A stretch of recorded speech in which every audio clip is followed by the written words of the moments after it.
আমি মাত্র দুপুরে খেয়াল লাগে 50 টাকা তোমার কাছ থেকে নিলাম, তুমি দিতে না বাজান? রাগ করলা? না। থাক বাজান, লাগতো না। আমি দেখলাম তোমার মন অনেক বড়। আরে 50 টাকা চাইছুন খেয়াল লাগিয়া, এটা তো দিয়ে আমি সমস্যা কি নিয়ে খাইন যে। তুমি আমার 5000 টাকা দিবা, আমি যাওয়ার সময় তোমার একটা শিবা দিয়া যাই।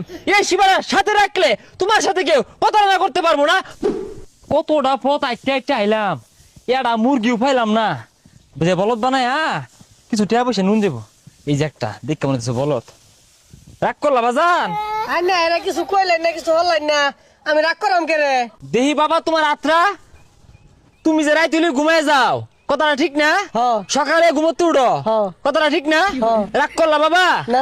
তুমি যে সকালে উঠে নাস্তা খাইছিলা, কথাটা ঠিক না? হ্যাঁ। তোমার যে টয়লেটে চাপ দিলে টয়লেট করো, কথাটা ঠিক না? হ্যাঁ। রাগ করলা বাজান? না। আমি হইলাম জ্যোতিষী। কি রে, কথা তো সব হাসাই, সব তো ঠিকঠাকই কইতাছে।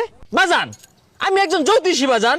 তোমার জ্বর উঠলে, মাথা ব্যথা উঠলে শরীর খারাপ হয়ে যায়, কথা ঠিক না বাজান? হ্যাঁ। রাগ করলা? না।